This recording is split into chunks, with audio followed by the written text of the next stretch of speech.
Ah, tozelika mot d'ordre pas président. Biso ba jeune nyonso ba congolais nyonso toza prêt pour na kota Rwanda. Il faut faire des scènes à biso à lancer offensive. Tolanda bango tina Rwanda tina Kigali. Si le président dit seulement que non, quelque chose on laisse seulement à la maison. Nous tous nous allons participer dans le cœur là. Place Gagama Emoko avandi. Attendez nazana moto boye balakisika non arma babeta boye na yebi nanga yesili na kende po na kufela Congo. Ndenge déjà voie diplomatique échouée, il faut tozwa voie wana ya guerre. Soki biso to kufa ou bien Rwanda kufa. Tobundisa bango tobunda na bango tokotela bango tina Rwanda. Il faut appeler ici la communauté internationale à quitter son ambiguïté vis-à-vis de cette agression que le Rwanda veut imposer au Congo et ce désordre sécuritaire que le Rwanda veut implanter dans la région des Grands Lacs. Parce que tout simplement, si la communauté internationale resterait ambiguë devant cette situation, elle va assister à une guerre civile, à des catastrophes humaines ici dans la région des Grands Lacs et notamment entre la RDC et le Rwanda.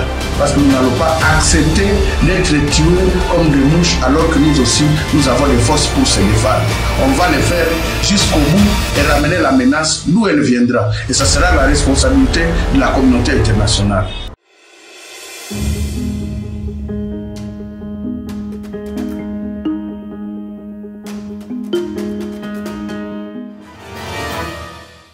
En aucun jour, les pays de Laurent Désiré Kabila, de Lumumba, de Polo Okito ne sera jamais, je le dis, divisé. Parce que votre plan est de balkaniser la République démocratique du Congo. Voilà le message lancé au peuple congolais, à tous les peuples congolais déterminés à ce net moment que vos plans vont toujours échouer. Baiser de Jida Obu Pesibiso et Fongoli Biso Misouti la génération Fitir. Bienvenue dans cette émission Nationalisme et Patriotisme, aimables internautes et fidèles téléspectateurs de Je suis Congo Live TV. Merci encore de plus et ne cessez pas de vous abonner. Abonnez-vous massivement et cliquez sur la cloche de notification pour ne rater aucun de nos numéros. Voilà. Et ça, problème, il y a Mboka, et ça, Mboka. Moi, je pense qu'à ce net moment, Congolais Mokotaza na Kimia, Congolais Mokotaza à l'aise, Congolais Mokotaza Seka, Congolais Mokotaza Mela, que bière kitaye comme il se doit, maille kitaye comme il se doit, ou jus. Voilà. Et ça passe hyper marrant parce que ça fait au moins beaucoup de décennies, ça fait une décennie au moins, depuis que Congolais a comment lokola ntaba, a comment lokola ngombe, a comment lokola ngulu, o bakataka, na kapela, o balia kabachaka pilipili na mungwa, et puis na ba épices. Et ça passe hyper marrant parce que Congolais a ça être humain et puis être humain à part entière parce que la République démocratique du Congo est tonda kita. Ya ndenge na ndenge etonda bomengo etonda batu ya bwania pe ya mayele pona nini kaka yo lalio lamuki motema likunia jalousie lokola nzamba pimela yo bomengo lokola yo zanga richesse na sous-sol na yo eloko ezate alors okoma na convoitise ya mabe ya koboma ba voisin ya koboma baninga ya koboma ba être humain bato nzambe akeli.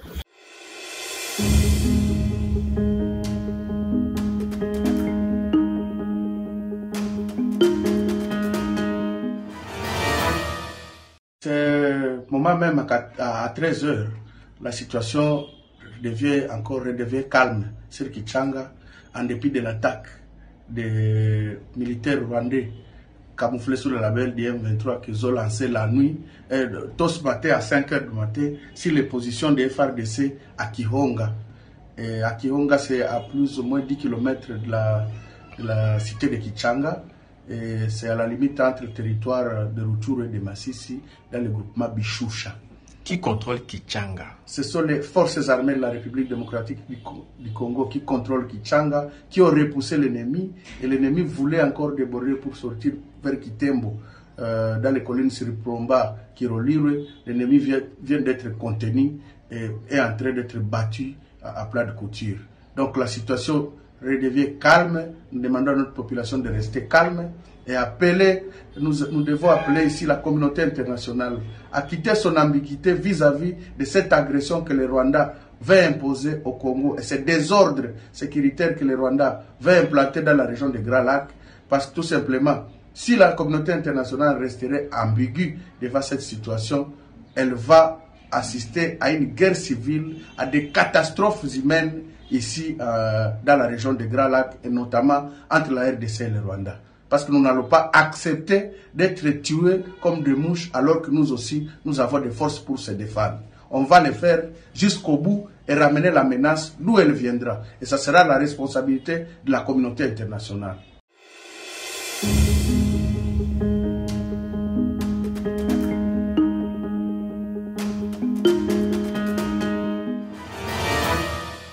Chose étonnante, en complicité dans la communauté internationale, mais plan la balkanisation et que Simba Kate parce que biso a 450 ethnies. Ce pour ça qui est fort pour réussir yango na Soudan, na pays mususu. Awa boko kate 450 ethnies et ça va Soudan ils ont Canada tribus à Pamba. Soudan tu as na Soudan du Nord, na Soudan du Sud. Pas chrétien, na ba musulman. Biso ça nous état laïque. Faudrait se rendre compte. Tant que vous vendez à la plan de balkanisation, mboka oyo, ça est mystérieux. Ancêtre ya mboka oyo bango baloba. Tant que vous avez tamagina nteyo mto vandi ola ta cravate na costume, o vanda kana table o basala kalikita po ba exterminer peuple congolais ndenge bazo boma bango de temps à autre. Moi je vous dis que Ekosimba jamais. Voilà, il s'est passé quelque chose de très bizarre, de drôle. Na moment oyo bande ko na biso bazana Goma par-ci par-là na Kivu, partout baza ya ko silika comme pas possible. Pona bango kutu. Gouvernement mokonzi mboka pesa ordre kaka lelo. En tout cas, baza prêt ba signer oyo ko ya po ba lembi ko kufela bandeko.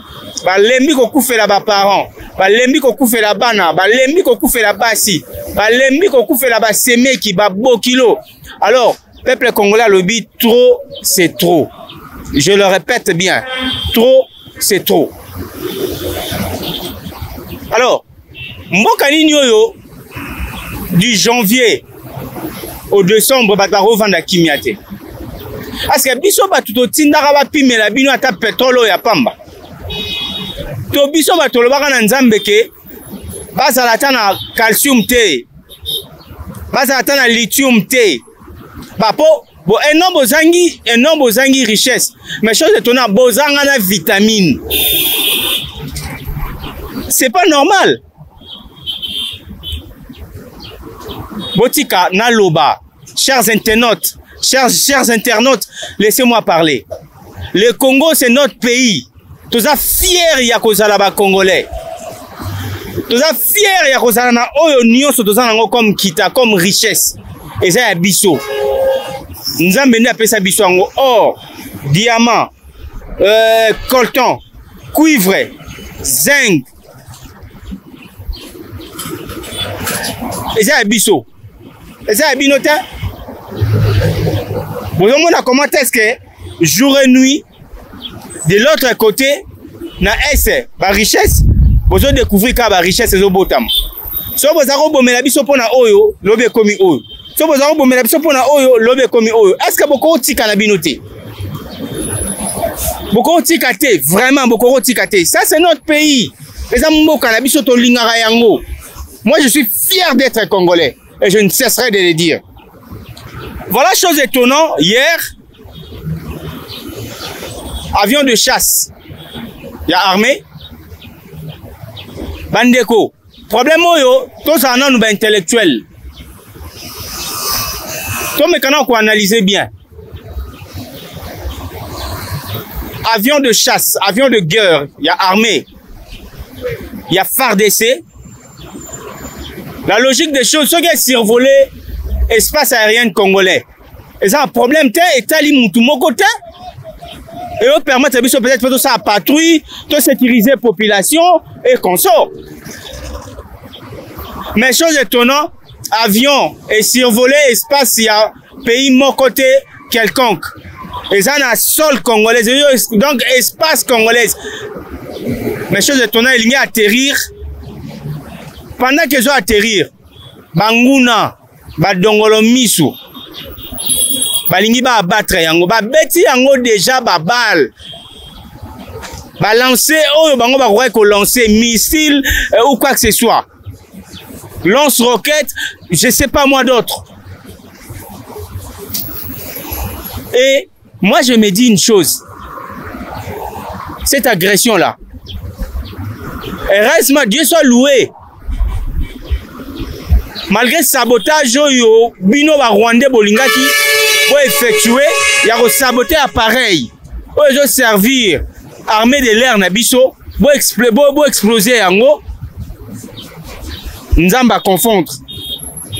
Ba atterrir malgré que ba balle mécanique au touché, mais quand même pilote a ça l'effort à atterrir. Et à ce net moment tobenga yango nini. Bande comme ça, balobi oh non, te a survoler quel espace rwandais, tout ça yango ba rwandais ba beti masasi, yango ba rwandais ba lingba battre yango. Qui vous a dit que avion de chasse, il y a armée de l'air na biso et survoler espace ya ba rwandais? Qui vous a dit cela? Parce que bango toyebi, tango bazo décapiter bana na biso, bande ko na biso, ba cousin cousine et autres. Bango na bazo décapiter, bazo boma des décennies lelo. Et ça peut pas violer le territoire na bango. Non. Chose étonnante. Oui, tu es bien que Rwandais, en soit peuple rwandais basabi nemi na bisoté. Parce que on a Congo, il y a eu des Rwandais. Oh basalaka depuis natanga Mobutu, si na moment oh bon voilà, par après, et après un temps, pays étranger. Congo est une nation moko est une hospitalité.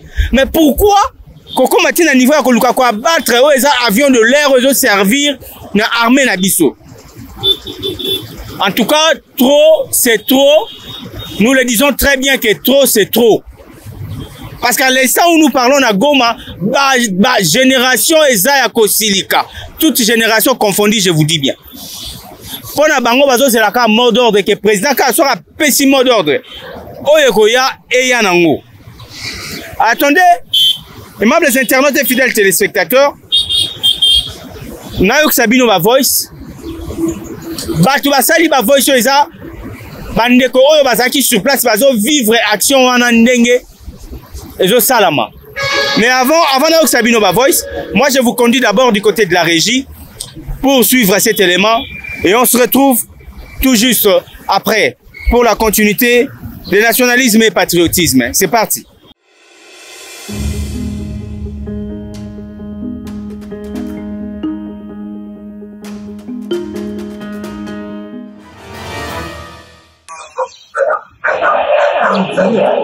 Bana tiré à Cobro. Vite. Au nom de Jésus.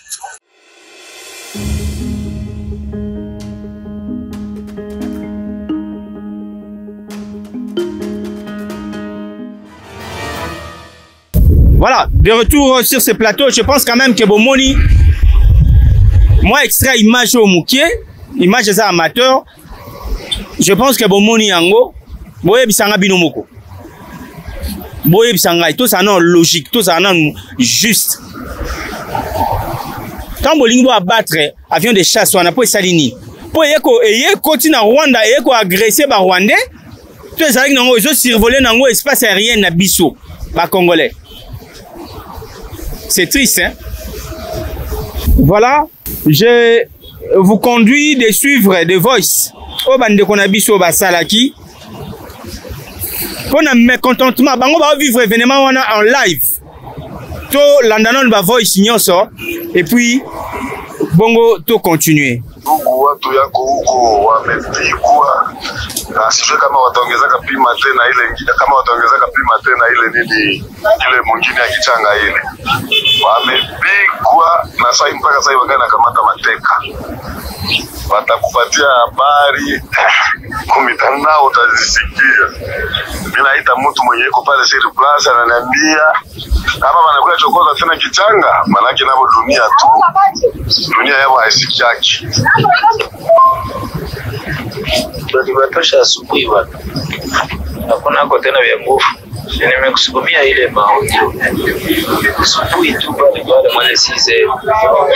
Ile ilikuwa mwale ma 5. Ilikuwa mwale kipindi watu wakimbia maisha watosha. Hakuna kwa wengine vya nguvu. Bora chunga habari za mchana hawaanza kusukumia, inaonekana kama wale watu ya biza wenye wanatusukumia habari za mwana hawayapata maimpozi ya siku hizi. Ndio maana information iko kusema kama Rugisi walichomokea nyuma yeye Kido, yeye alikuwa mnifu yenyewe ya Tongo, yeye amebakia katikati, yeye alikuwa mu advance. Oh bozo kezaba ndiko na biso bazana Goma yango bozo ka bazolo ba Swahili.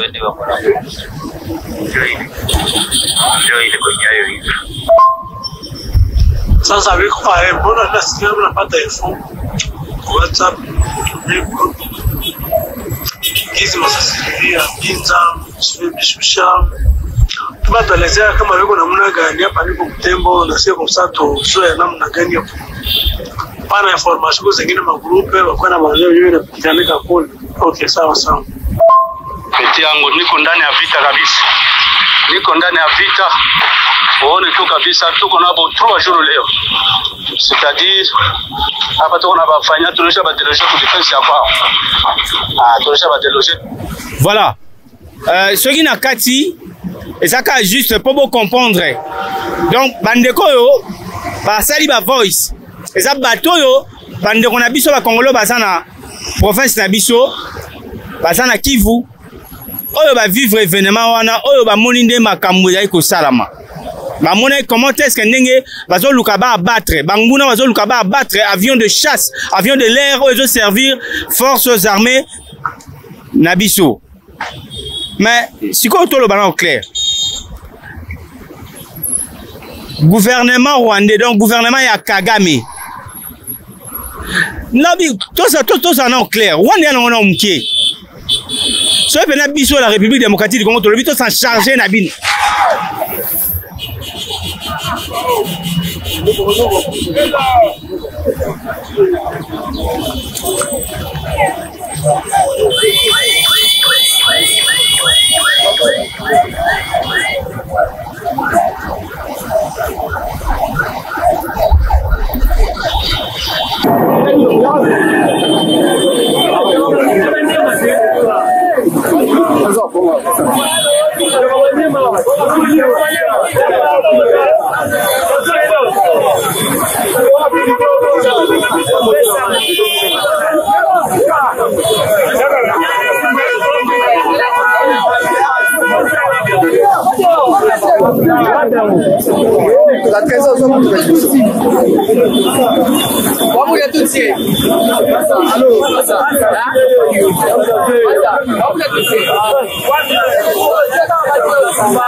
Ti ba sa ma na mona.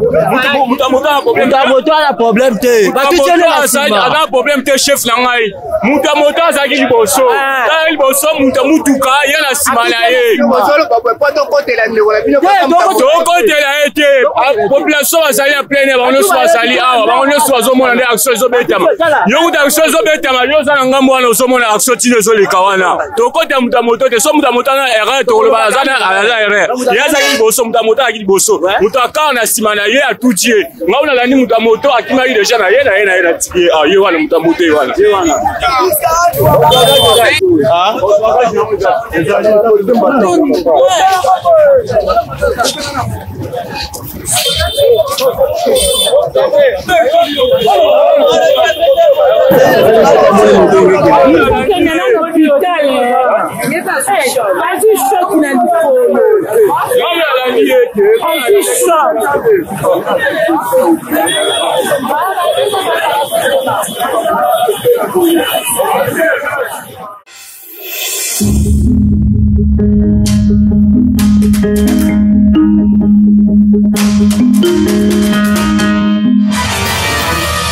Voilà, je pense que Baouti Komona accident Baouti Ko Salama tout à l'heure là.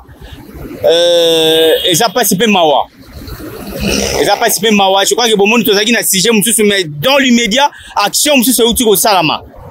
Je pense que Boyoki même nandenge bandeko ba meki ko témoigner par rapport ndenge incident ngo eleki. Voilà ndeko a sali accident. En tout cas, Nzambe Abikisaye, Bakena hôpital, Nzambe Abikisaye, voilà. Merci beaucoup.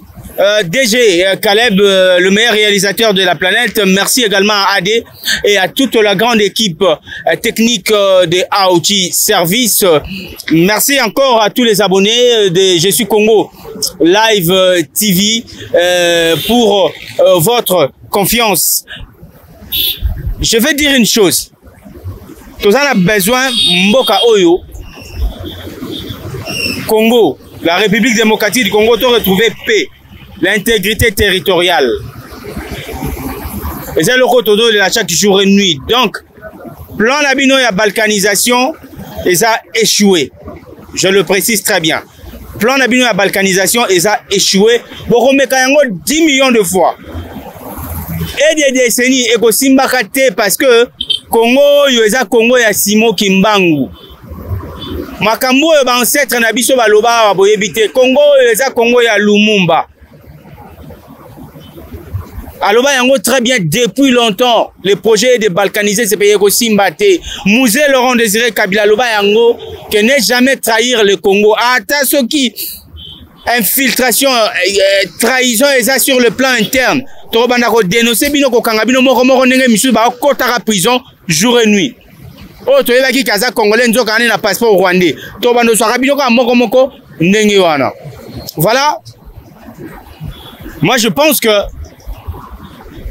mutu moko te na mboka na ko linga ki makile tangaka batu ba kufaka.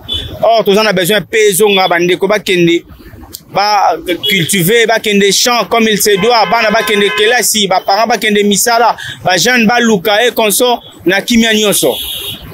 Voilà, pour chuter, moi je vous conduis de suivre ceci et on se retrouve tout juste après.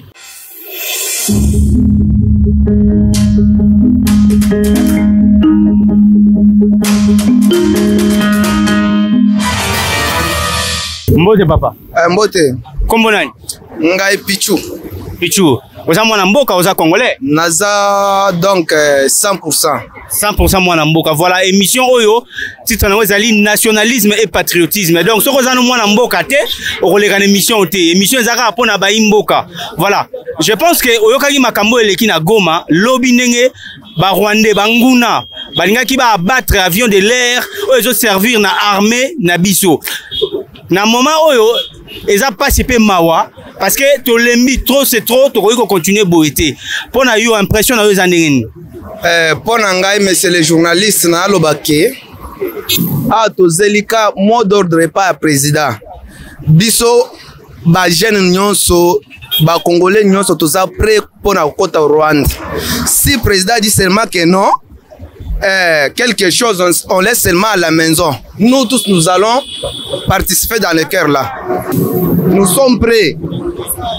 Attendez, nazana moto boye, balaksikaka non, arma babetaka boye. Na yebi nanga yesili, na kende po na kufela Congo. Kolobani pour la bandeko oyo jusqu'à là bazo mona que projet ya balkanisation eza ba or tout ça agressé na Rwanda et puis banguna ya République démocratique du Congo bazo envier bana convoitise pour na kita richesse ba pesa biso bango bazo mona ngolo la ba o conscientiser bango comment batuana donc na kondi mela bango tie parce que bango pe baza bango na biso bato bazo bo eloko wana baza lisusu bango na biso so batali bien te bango na Rwanda donc bango nyonso bakindi soki biso to kufa ou bien Rwanda kufa parce que toza prêt pour la guerre totika baso tika bana tokendi Rwanda. Kombo Jérémy Kalombo. Aux en émission nationalisme et patriotisme. Point de vue na yo ezanini par rapport ya makambo et les kilobi na Goma ndenge balinga ki banguna ba Rwanda balinga ki ba battre avion de l'air de servir na forces armées congolaises. Bon, pour ça nanga ezake tant tozo pesa bango po ba bimawana nde tambazo se préparer po ba bundisa biso. Alors, date où bapesaki bango souke ezalaki les 15. To dépasser déjà les 15 wana. Donc automatiquement, il faut faire des Nabiso à lancer offensive. To landa bango tina Rwanda tina Kigali. Place Gagama moko avandi. Alors bango bazana posate ya kotika biso na kimia. Soto pesi bango tant que babima bazana volonté wana te. Alors il ne faut pas repesa bango tant lisusu pour to négocier na bango parce que ba respecter accord ya Luanda te automatiquement dépasser déjà date à les 15 il faut faire d'essai à lancer offensive. Pour la bandeko ozoka bazolo baketo landa sur le plan diplomatie au monitor zela il faut to mekanan ko exposer bango lisusu na communauté internationale tout ça et tout yo lobani. Non kolanda voie diplomatique ngana lobi que to sali ango déjà échoué parce que Luanda c'était la diplomatie ba respecter yango te. Ndenge déjà voie diplomatique échoué, il faut tozwa voie wana ya guerre. To bundisa bango, to bundana bango, to kote la bango tina Rwanda.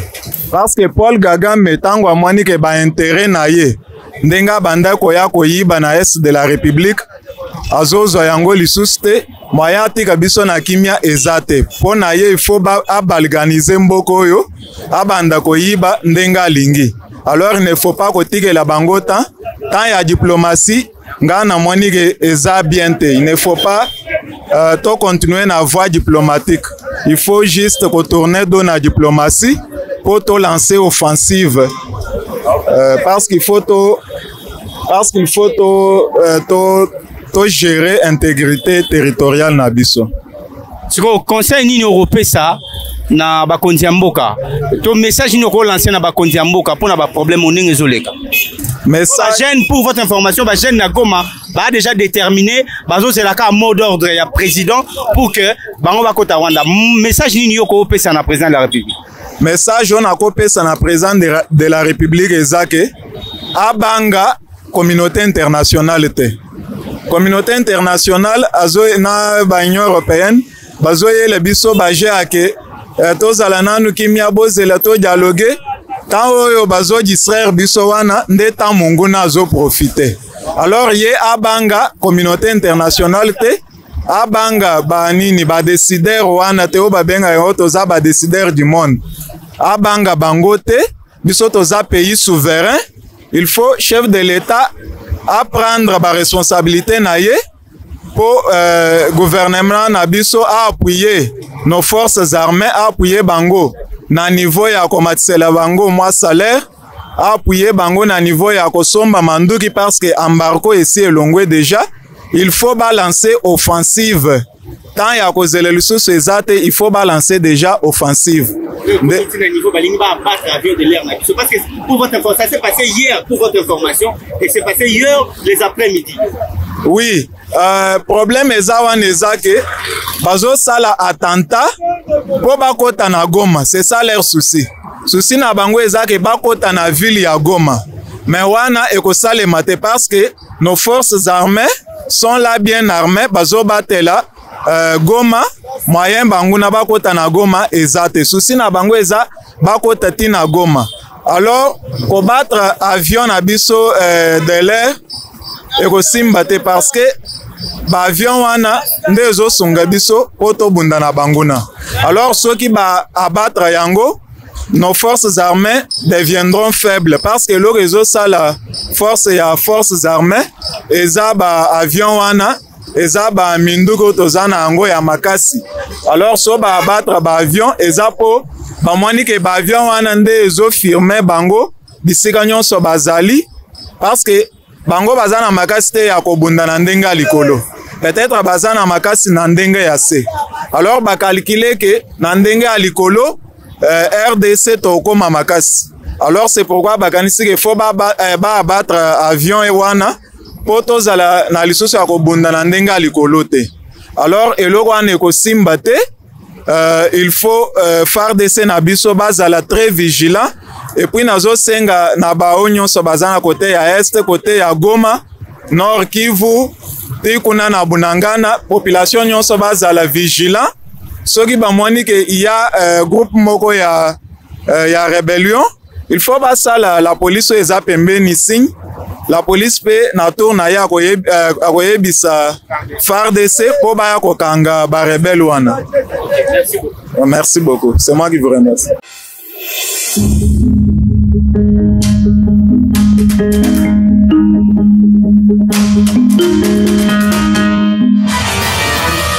Voilà, nous sommes pratiquement arrivés à la fin du nationalisme et patriotisme. Merci beaucoup à tous ceux-là qui ne cessent de s'abonner. Merci aussi à tous les Congolais qui sont déterminés que ce pays ne sera jamais en aucun jour balkanisé parce que le 450 ethnies autres dans la République démocratique du Congo, tout ça déterminé. Voilà, merci à toute la grande équipe de AOG. Je vois Trésor, je vois Kalou, vous tous qui êtes là. Merci d'avoir assumé à la prise de vie. Moi, je vous quitte dans l'espoir de vous retrouver très prochainement. L'actualité reste à continuer. Rendez-vous prochainement à un nouveau numéro. Ciao.